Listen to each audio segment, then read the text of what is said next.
Pai, em nome de Jesus, nós estamos aqui na Tua presença. Nós cremos que o Senhor é poderoso e o Senhor tem uma palavra para os nossos corações.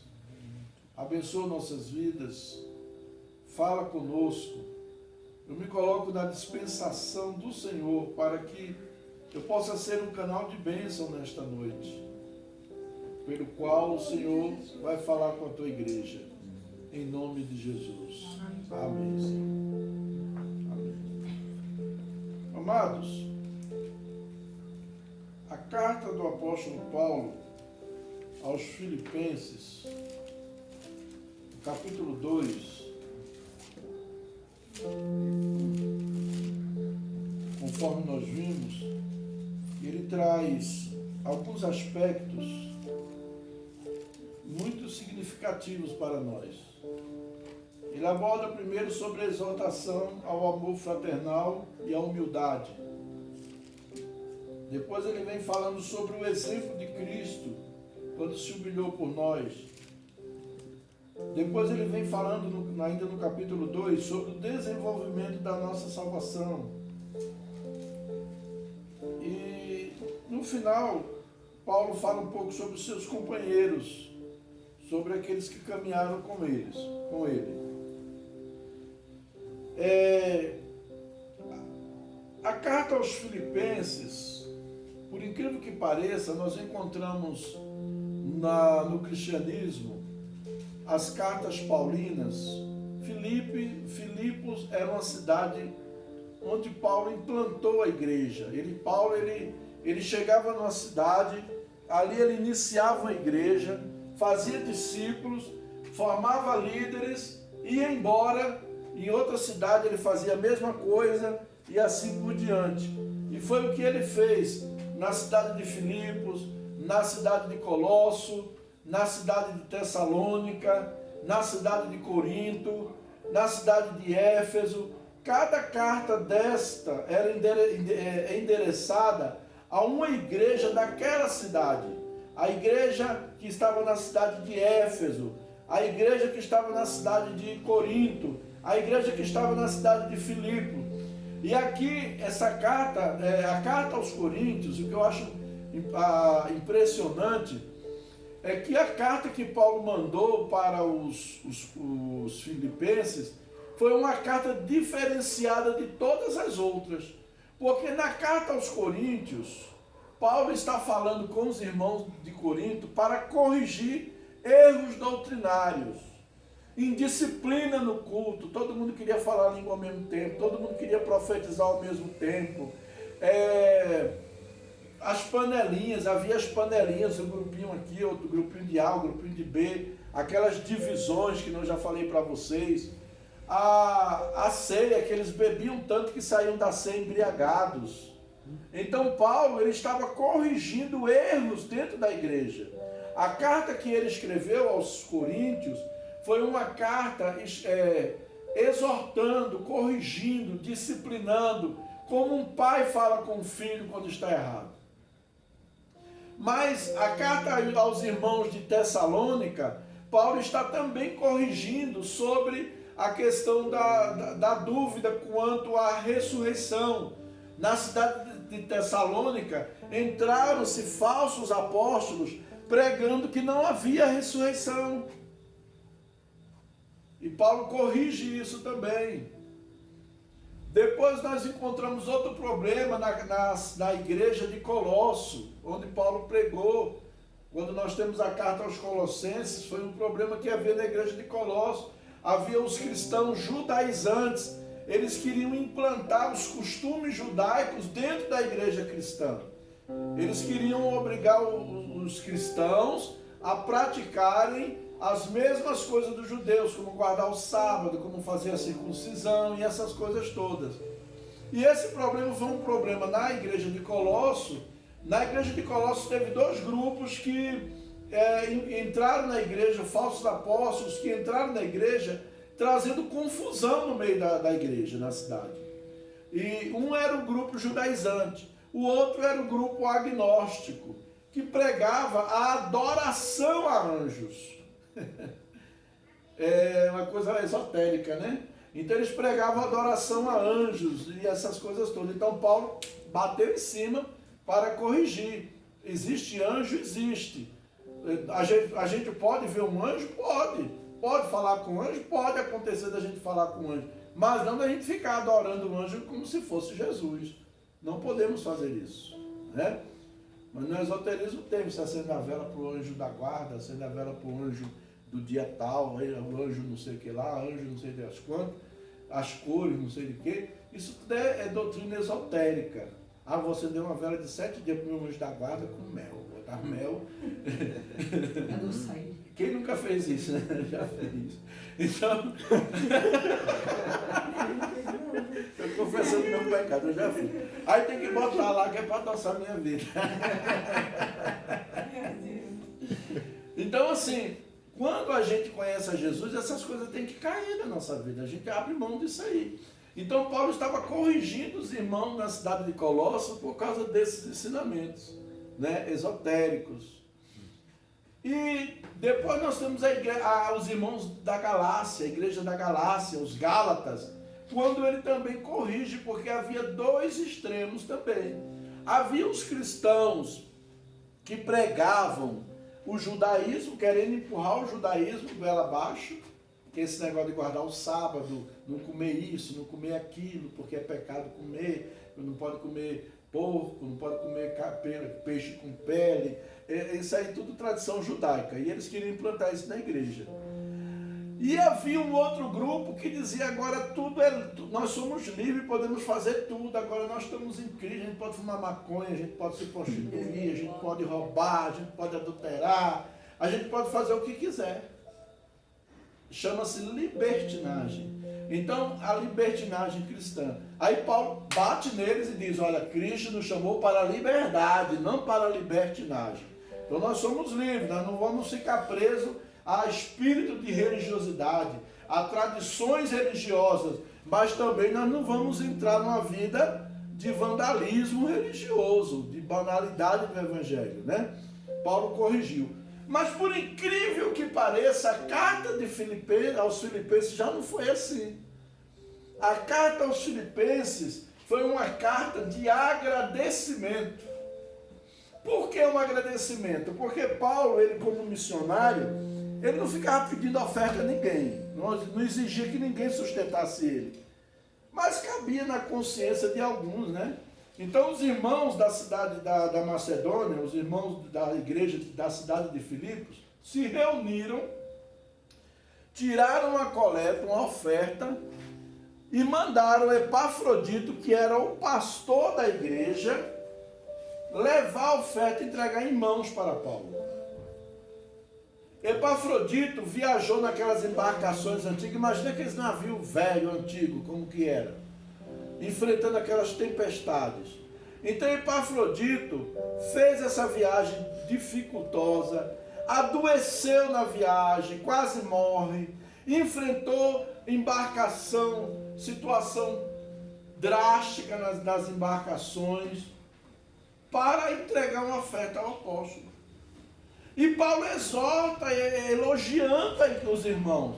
Paulo diz, não que eu esteja buscando dinheiro de vocês, não que eu esteja pedindo dinheiro a vocês, não que eu faça as coisas por dinheiro, mas vocês entregaram a própria vida pelo Evangelho. Vocês foram o exemplo da Macedônia.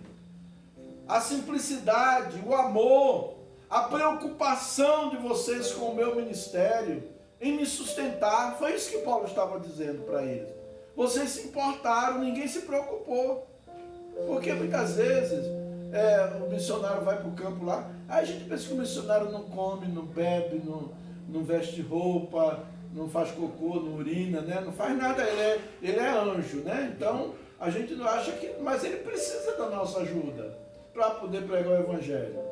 E muitas vezes ele está em lugar que ele não pode nem trabalhar, nem arrumar um emprego para se manter, né? E Paulo estava preso, mas não porque Paulo cometeu algum delito. Paulo estava preso porque estava pregando o evangelho. E ele foi preso por isso. Então, e quando ele estava preso, foi quando ele escreveu essas cartas. Ele não podia ir lá na igreja, mas conversar com os irmãos, instruir os irmãos. Aí ele tinha que instruir por cartas. Por isso que nós temos as cartas, que chamamos de epístolas. São cartas. Nós temos as epístolas, nós temos as epístolas pastorais, que foi Paulo enviando uma carta para os pastores, por exemplo, a epístola a Timóteo, a epístola a Tito. Foi uma carta que Paulo escreveu para Timóteo. Foi uma carta que Paulo escreveu para Tito. Teve uma carta pessoal que Paulo escreveu para Filemão. Você vê lá, epístola a Filemão. Porque ele escreveu para Filemão. O que foi que ele escreveu para Filemão? Filemão era um senhor muito rico da igreja, era crente, e tinha escravos. E um dia o escravo daquele homem fugiu, chamado Onésimo. E no meio do caminho, aquele escravo encontrou-se com Paulo. E Paulo não perdia a oportunidade. Todo mundo que ele via pela frente, ele pregava o evangelho. E era difícil as pessoas não se converter. E ali Onésimo se converteu. E Paulo mandou ele de volta para o seu dono, com uma carta. E disse para o dono dele, olha, você não impute nenhuma dívida sobre ele. Se ele te defraudou em alguma coisa, põe na minha conta. Mas Paulo foi tão esperto, porque Paulo era filósofo, Paulo era teólogo, Paulo sabia argumentar, né? Até gente fala, para que estudar? Estudar é muito bom, porque quando você estuda, você aprende a argumentar. Então, Paulo escreveu dizendo para Timóteo assim, tu, Filemão, a quem deves a mim a tua alma? Foi esperto, pegou bem do ponto fraco. Ele devia a alma dele a Paulo? Devia ou não? Não. Devia, porque Paulo que ganhou ele para Jesus. Se Paulo não falasse de Jesus, ele não tinha conhecido Jesus. Então ele entrou com esse argumento, né? Que por causa de Paulo, que ele conheceu o Evangelho e foi salvo. É nesse aspecto, né? E ali o escravo voltou para o seu senhor e foi tratado de outra forma. Porque senão ele ia para levar uma surra, né? E até pagar a dívida. E aqui Paulo está exortando, falando sobre a igreja.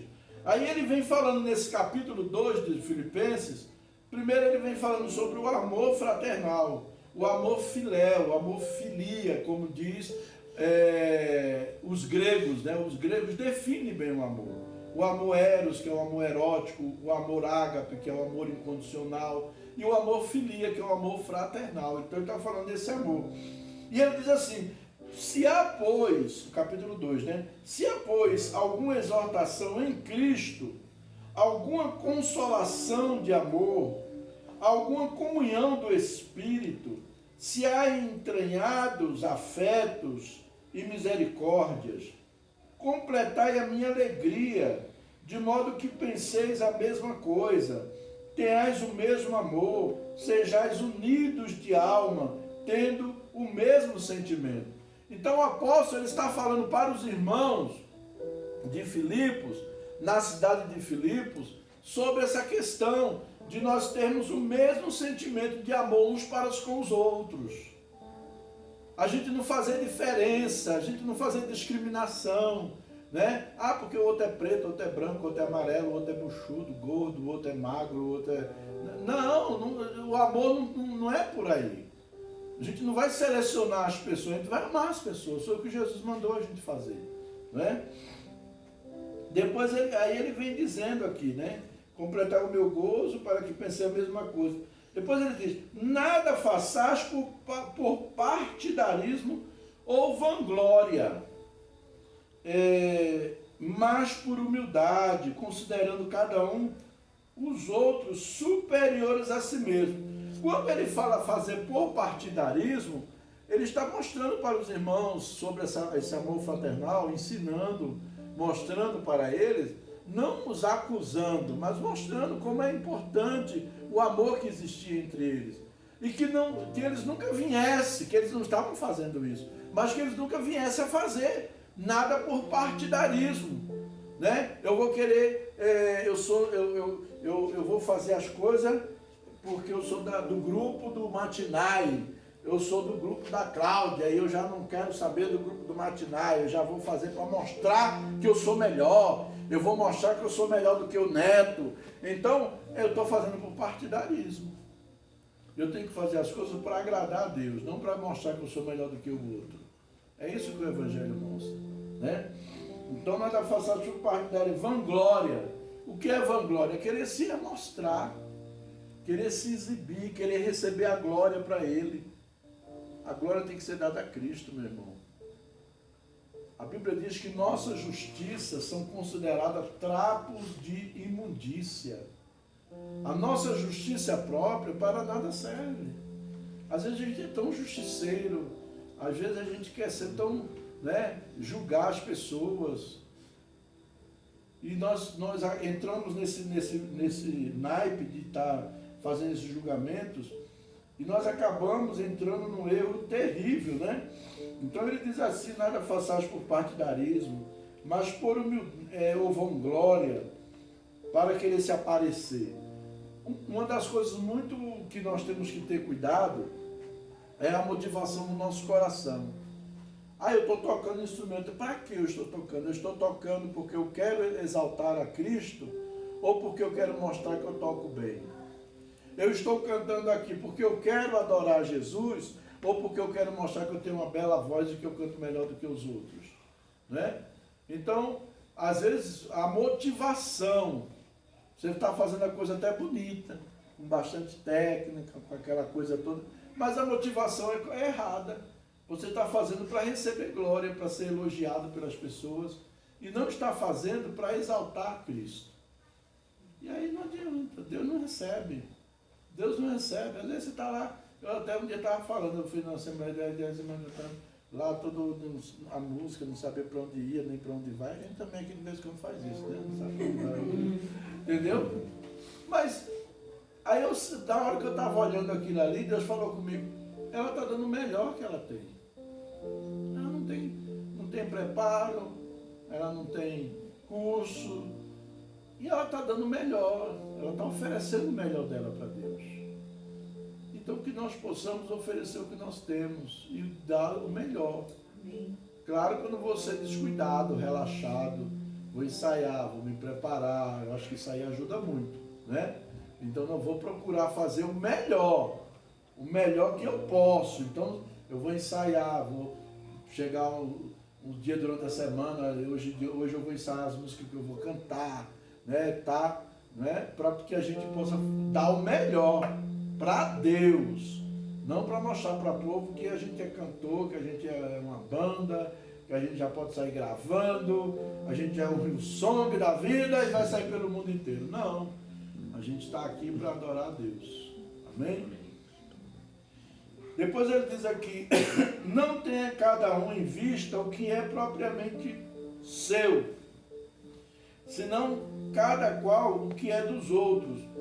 Quando ele fala aqui no versículo anterior, ele fala assim, para fazer por humildade, considerando o outro superior a si mesmo, não significa que eu vou me sentir um coitadinho, com comiseração, complexo de inferioridade. Mas quando fala eu considerar o outro superior a mim mesmo, eu procurar tratar aquele irmão de uma maneira especial. Eu procurar tratar aquela pessoa com amor. Eu procurar agir com aquela pessoa de uma maneira respeitando ela. Respeitando. Cada pessoa tem sua limitação. Cada pessoa tem suas dificuldades. Às vezes a gente, como pastor, como discipulador, a gente trata o rebanho como se fosse filhos nossos. E às vezes tem que dar uma sacudida, uma saculejada assim para o cara dar uma, né? Acorda, irmão! Aí ele dá uma acordada, né? Então é que a gente tem que fazer isso. Mas não me achando superior ao irmão. Não na intenção de humilhar ele. Hoje eu vou pegar a Aline e vou detonar. Não. Quem sou eu? Quem sou eu? O Senhor da Aline é o mesmo Senhor meu.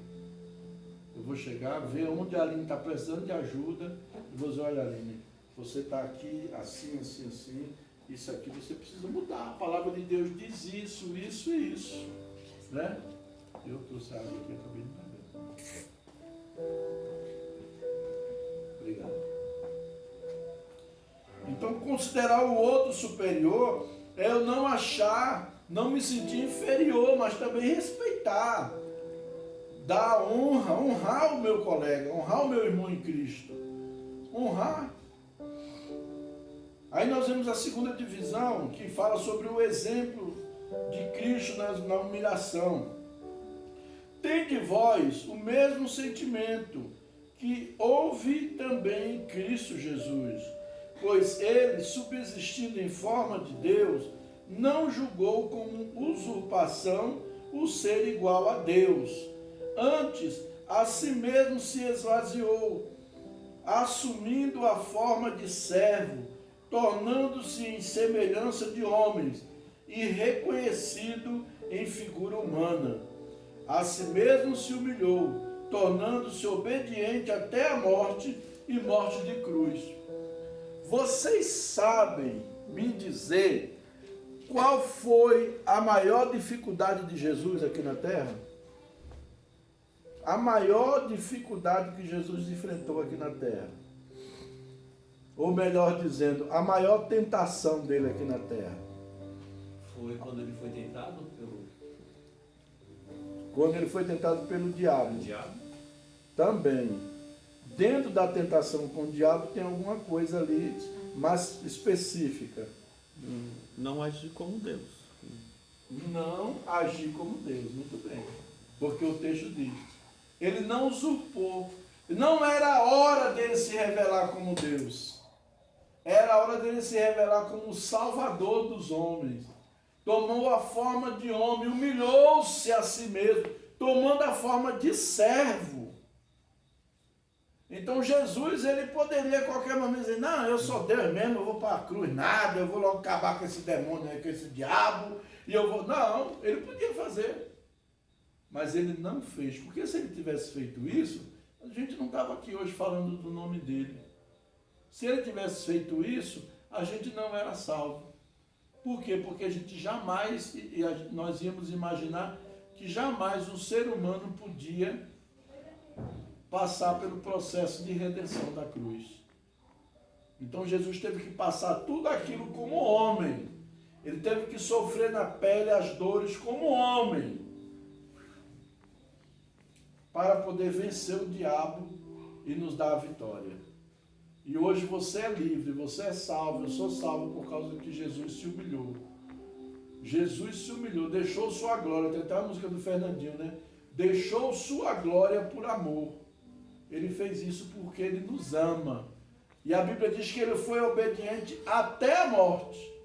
O diabo queria que Jesus desvirtuasse o plano, o propósito, saísse do propósito, mas ele não saiu. E ele foi obediente até a morte. E morte de cruz, né? Depois diz aqui, pelo que também Deus o exaltou sobremaneira e lhe deu o nome. Agora preste atenção nisso aqui. Lhe deu o nome que está acima de todo o nome. Qual é esse nome? Jesus Cristo. O que é Jesus Cristo? O que significa Jesus Cristo? Cristo significa ungido. O ungido. Existem pessoas com o nome Jesus? Existe, mas não existe ninguém com o nome Jesus Cristo. Eu não vejo ninguém registrado com esse nome. Alguém já viu alguém registrado com o nome Jesus Cristo? Tem Jesus. Antônio de Jesus, Maria de Jesus, João de Jesus. Mas Jesus Cristo só teve um. E só tem um. E só terá um. Porque Jesus é o Messias. Cristo significa o Messias ungido. O prometido que foi ungido por Deus para nos salvar. Que foi ungido por Deus para nos resgatar. Para nos livrar do pecado. Amém? Esse é o exemplo de humildade. Nós temos que seguir o exemplo de Jesus. Não querer ser, não querer aparecer, não querer se amostrar. A gente é meio amostrado, né? Quer se aparecer. E aí mostra que Jesus, ele teve uma atitude de humildade, ele foi humilde. Ele foi humilde. Não quis chamar a atenção para si, mas tudo que ele fez foi para glorificar o Pai.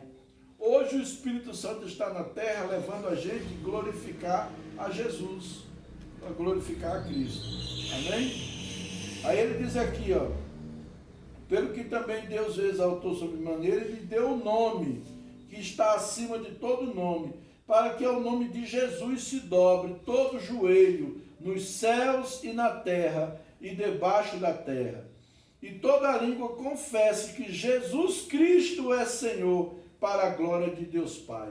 O diabo fica furioso com isso. Quando a gente vai expulsar um demônio, ele fica furioso quando a gente cita isso. Vocês nunca tiveram o privilégio de ver expulsando demônio, não, né? Vamos ver. Vamos ver. Minhas meninas cresceram vendo expulsando demônio. As meninas até brincavam. Uma ficava endemoniada e a outra era o pastor que expulsava o demônio. Porque elas cresceram vendo lá em casa. As pessoas chegavam a cair endemoniadas e a gente expulsava os demônios do pessoal, né? Então nós vemos aqui, amados, a exortação ao amor fraternal. E nós vemos seguir o exemplo de Jesus. Duas coisas que nós precisamos colocar em prática, que Paulo está falando dos filipenses. Ele está citando isso para os irmãos, dando esse ensinamento, simplesmente reforçando o que já existia naqueles irmãos. Paulo não está corrigindo eles. Paulo está reforçando o que já havia naquela igreja na cidade de Filipe. Uma igreja muito boa, os cristãos verdadeiros que praticavam realmente o evangelho. Amém? Então foi isso que ele trouxe. Depois no versículo 12 ele diz assim: assim pois, amados meus, como sempre obedecestes, não só na minha presença, porém muito mais agora na minha ausência, desenvolvei a vossa salvação com temor e tremor. Olha aí, está vendo o que ele está dizendo? Ele está elogiando, não é? Ele está fazendo um elogio para aqueles irmãos, que ele está dizendo para eles assim, ó, sempre obedecestes, assim pois, amados meus, como sempre obedecestes, não só na minha presença, porém muito mais agora na minha ausência. Paulo estava preso, Paulo não estava ali na igreja, ele não podia ser chamado para ir lá, orientar, disciplinar, corrigir os irmãos, mas mesmo ele estando preso, por causa do evangelho, aqueles irmãos estavam andando em obediência aos ensinamentos.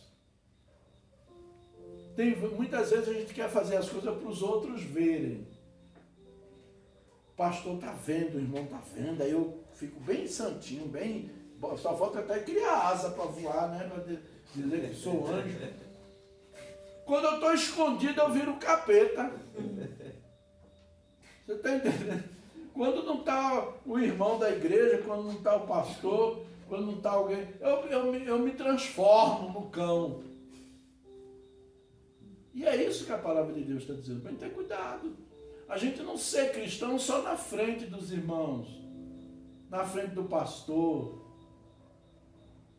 É porque ele está na igreja louvando, adorando, chega em casa, bate na mulher, xinga os filhos, espanca os filhos.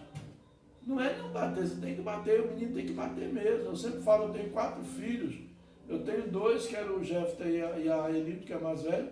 Eles sempre foram tranquilos, mais calmos, quase não apanharam.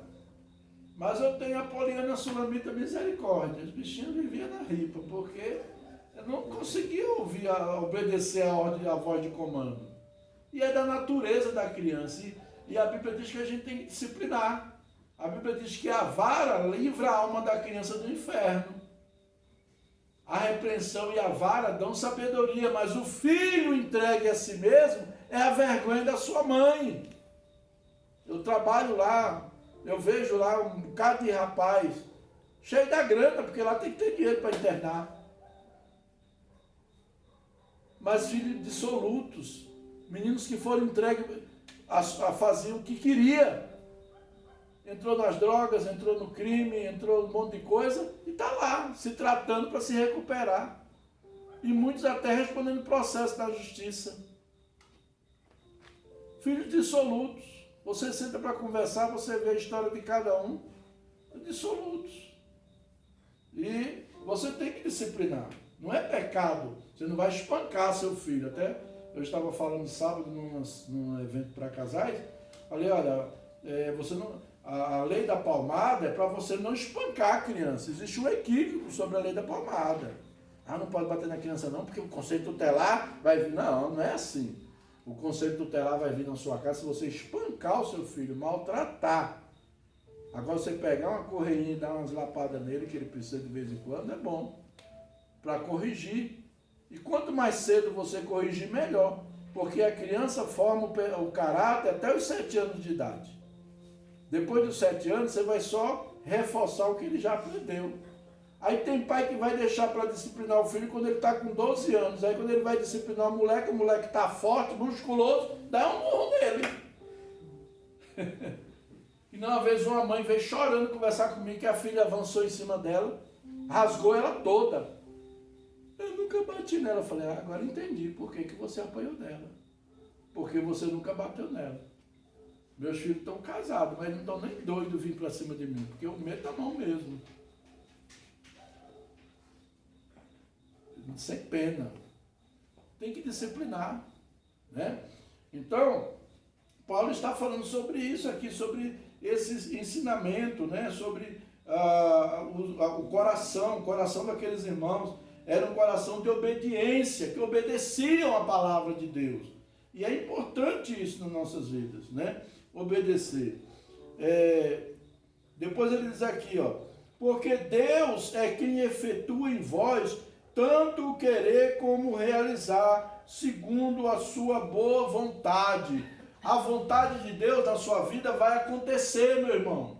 Você não precisa estar dando jeitinho, você não precisa estar trapaceando, você não precisa estar com pilantragem, você só precisa confiar que a vontade de Deus vai se cumprir na sua vida. Deus vai realizar o que Ele tem para você, em nome de Jesus. Depois ele diz aqui, fazei tudo sem murmurações. Estava falando isso, né? Fazei tudo. Não é o que eu gosto apenas, o que eu não gosto também. Fazei tudo sem murmurações, nem contendas. Eu não vou não, vai você. E quando a gente tem um coração disposto para fazer as coisas sem murmurar, você sabe por que Deus não gosta da murmuração? E Deus colocou no meu coração, eu tenho nojo de murmuração. Se você vier murmurar, não venha para perto de mim murmurar, não. Eu saio de pé. Porque eu não gosto de murmuração. Entendeu? Uma coisa é você chegar e contar, ó, pastor, eu estou passando por um problema assim, uma dificuldade, eu não sei o que é que eu faço. Aí é uma coisa. Às vezes eu falo, porque eu sou um azarado mesmo, porque as coisas para mim dão tudo errado, e porque eu não sei o quê. Deus abençoa todo mundo e não me abençoa. Eu saio até de pé, porque esse discurso aí, Deus fala com todo mundo e não fala comigo, porque você é surdo espiritualmente. Deus abençoa todo mundo e não me abençoa, porque você sai do lugar da bênção. Quando você murmura, você perde a bênção. Israel poderia ter chegado na cidade com 30 dias, sabia? 30 dias eles chegavam, quando eles saíram lá de Sucote, eles foram para Canaã. Eles tinham, geograficamente, eles chegariam em 30 a 40 dias. Eles passaram quanto tempo para chegar? 40 anos, por causa da murmuração. Quando você murmura, você fica dando volta no monte, você se perde. Você se perde. Mas quando você afirma a sua fé, diz, eu não vou murmurar, mas eu vou crer no Senhor. Eu sei que Deus está comigo. E Deus vai abrir a porta, e Deus vai me dar a vitória, Deus vai mudar a minha sorte, eu não sei quando, mas Ele vai mudar. Se coloca na brecha. Assista Quarto de Guerra. Quem não assistiu ainda, eu vou até lembrar de puxar aqui, para mandar para vocês. Assistam Quarto de Guerra, muito bom esse filme, né? Depois ele diz assim, para que vos torneis irrepreensíveis e sinceros, filhos de Deus inculpáveis no meio de uma geração pervertida e corrupta, na qual resplandeceis como luzeiros no mundo. Aí a gente canta, como um farol que vê longe, né? Como fonte sobre as águas, como abrigo no deserto, como flecha que acerta o alvo. Eu quero ser usado da maneira que te agrade em qualquer hora e em qualquer lugar. Eis aqui a minha vida, usa-me, Senhor, usa-me, sonda-me. Aí eu digo que quero que Deus me use em qualquer hora e em qualquer lugar, em qualquer situação. Aí eu vou trabalhar no emprego, começar a reclamar do patrão, dos colegas, amaldiçoar todo mundo, amaldiçoar o lugar que eu trabalho, essa praga e não sei o quê. Deus vai deixar você lá. Vai demorar você sair de lá. Enquanto você não louvar, não exaltar a Deus, não agradecer por aquele lugar, Deus não vai tirar você de lá. Começa a glorificar a Deus. Senhor, muito obrigado. O que é que o Senhor quer me ensinar? Eu estava no colégio lá, cansado, tudo, né? Mas eu chegava sempre brincando, alegre, cantando. A minha coordenadora falava assim, qual é a música de hoje, professor? Eu chegava lá cantando. Tem dia que eu chegava cantando uma música, outra. Então, eu chegava cantando, né? E uma vez uma aluna do ensino médio chegou para mim e falou, professor, o senhor não tem problema, não? Eu falei, minha filha, eu tenho problema. Por quê? Porque o senhor chega sempre aqui na sala de aula cantando, Alex, o senhor nunca chega de cara feia, não chega tratando a gente mal. Eu falei, minha filha, porque meus problemas ficam fora da escola. Aqui, quando eu chego na escola, eu deixo meus problemas tudo lá fora. E vai adiantar alguma coisa? Me responde. Se eu chegar aqui com cara feia, reclamando, falando dos meus problemas, que eu estou devendo, que eu tenho boleto para pagar, que eu estou aborrecido com isso, com aquilo, vai resolver meu problema? Não, eu falei, pois não resolve nada. Eu saí da escola essa semana, os meninos fizeram a baixa assinada lá e mandaram para mim, para eu voltar para a escola.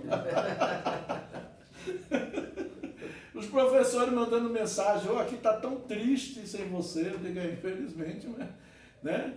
Eu estou em outra vibe, Deus me levou para outro lugar. Né? Aí cheguei, estou trabalhando lá com drogados, lá no pessoas dependentes químicos. Chego lá e tem um pessoal trabalhando lá, reclamando dos caras, xingando, tratando mal. Aí eu cheguei lá, brincando, conversando. Quando eu chego no trabalho, a turma vem tudo pra cima de mim. Parece que chegou o rei lá. Os caras lá, tudo, já saiu, não sei o quê. E pá, e tá. E o outro tem um que chegou e falou assim, eu quero, esquizofrênico, né? Aí chegou, eu quero ser seu discípulo, meu mestre. Eu quero aprender filosofia com você. Aí tem outro que me pediu ajuda. E aí a gente vai cativando, E eu saio, eu acordo 4 horas da manhã, pega esses ônibus aqui, infeliz, que é a demora não é você chegar no ônibus, a demora é esperar nas paradas, né?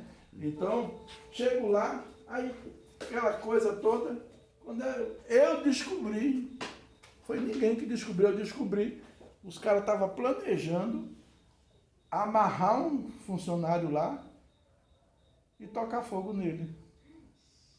Por quê? Porque ele é grosso, trata as pessoas mal, xinga os camaradas. Falei, gente, não pode fazer isso. Esse pessoal que vive nessa vida, eles são xingados a vida inteira. Eles são xingados pela família, são xingados pela polícia. Aí chega aqui num ambiente que ele vem se recuperar, é xingado também. Aí não dá, né? Aí eu boto música, a galera dança. Eu fiz um psicodrama essa semana lá. Aí teve um que viu até anjo. Eita, a maconha dele, ele lembrou da maconha. Ele me disse que viu o anjo, ele abriu as asas e voou com ele. Eu acredito que ele viu mesmo, né? Ele entrou num transe na hora que eu fiz o psicodrama, né? E aí a gente vai cativando. Deus nos chamou para fazer a diferença onde nós estamos. Seja no trabalho, seja na escola, seja na nossa família, seja na igreja. Na igreja entra mudo e sai calado. Eu fiquei um tempo assim, sem pastorear, sem nada, e visitei várias igrejas. Cheguei em várias igrejas, só teve 2 igrejas que vieram me cumprimentar, saber quem eu era e pronto. Mas o resto, meu irmão, eu entrava e saía, ninguém vinha falar comigo. É isso que eu falo sempre aqui, graças a Deus, nossa igreja é uma igreja acolhedora, a pessoa chega, todo mundo recebe bem, todo mundo trata bem, graças a Deus, eu fico feliz quando eu vejo isso. A pessoa vem e gosta, né? Não é, eu vou bajular a pessoa para ficar na igreja. Não é bajular a pessoa para ficar na igreja. É tratar bem. Todo mundo gosta de ser bem tratado. A gente tem que tratar as pessoas do jeito que a gente queria ser tratado pelos outros. Amém? Em nome de Jesus. Então Paulo vem falando sobre o desenvolvimento da nossa salvação. Trabalhar no nosso caráter. Trabalhar nessa forma de ser, de agir, mudar. Passar por mudanças. Ah, mas eu tenho isso aqui, eu não sei, eu não consigo. Consegue sim. Consegue mudar. Não consigo, consegue. Vamos ver como é que a gente faz para mudar, né? Esse jeito, uma menina aí, gente boa, era diretora do colégio ali. A Vanessa até conhece ela. Ela é babalorixá do terreiro aí, tá? Aquela coisa toda. Aí foi na escola, chegou lá, a menina, essa menina é macumbeira, cuidado. Eu digo, ela é macumbeira, peraí que eu vou lá. Fiz amizade com ela, ficou minha amiga. Hoje a Vanessa está aqui na igreja através dela. Né, Vanessa? Sim. Vanessa, ela me encaminhou a Vanessa para mim, para eu cuidar da Vanessa. A Vanessa estava passando por uma dificuldade. Eu vou arrumar uma pessoa que vai te ajudar, não foi? Foi. Passou o contato, tá aí a Vanessa aí. Esse dia ela estava com um problema na escola lá, com os funcionários. Ligou para mim, meu amigo, me ajuda. Eu fui lá, dei uma palavra lá, reuni com os funcionários. Pronto, e ela ficou toda contente. Eu vou tratar a pessoa mal? Eu não sou obrigado a ir para o terreiro, não sou obrigado a concordar com a doutrina que ela tem, mas eu sou obrigado a respeitar as pessoas e a amar as pessoas, independente do que elas são, do que elas façam. Esse é o Evangelho de Jesus. Esse é o Evangelho. Não vou falar com o fulano não, porque ele é isso. Eu não vou falar com o fulano não, porque ele é aquilo. Eu não vou falar... Se eu ficar selecionando, já era. Né? Então eu tenho que dar testemunho, ser luz, como ele diz aqui, né? Ser luz. Aí ele diz aqui, ó, entretanto, vamos lá, para que vos torneis irrepreensíveis, sinceros, filhos de Deus, inculpáveis, no meio de uma geração pervertida e corrupta, na qual resplandeceis como luzeiros no mundo, perseverando na palavra da vida, para que no dia de Cristo eu me glorie de que não corri em vão, nem me esforcei inutilmente. Entretanto, mesmo que seja eu oferecido por libação sobre o sacrifício e serviço da vossa fé, alegro-me e com todos vós me congratulo. Assim vós também, pela mesma razão, alegrai-vos e congratulai-vos. Então, aqui ele vem falando sobre o desenvolvimento da salvação.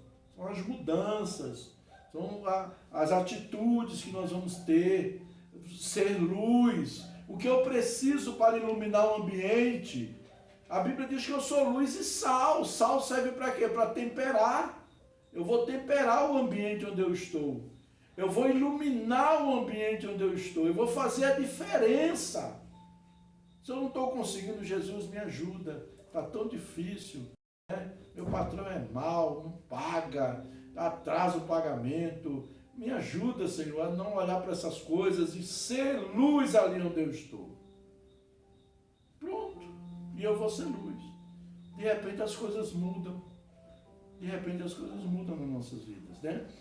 Amém? Em nome de Jesus. Então lembre-se, o amor fraternal, o exemplo de Cristo e o desenvolvimento da nossa salvação. São esses 3 princípios que Paulo transmitiu, reforçou na vida da igreja de Filipos.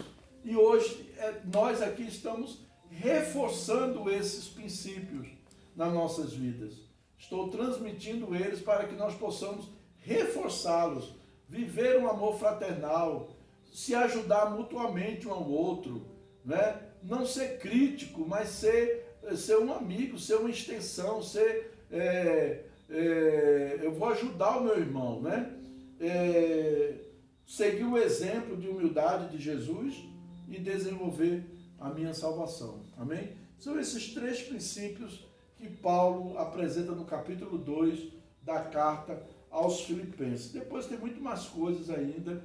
Se você for estudar a Bíblia, meditando cada versículo, meditando na palavra, você vai encontrar uma riqueza enorme.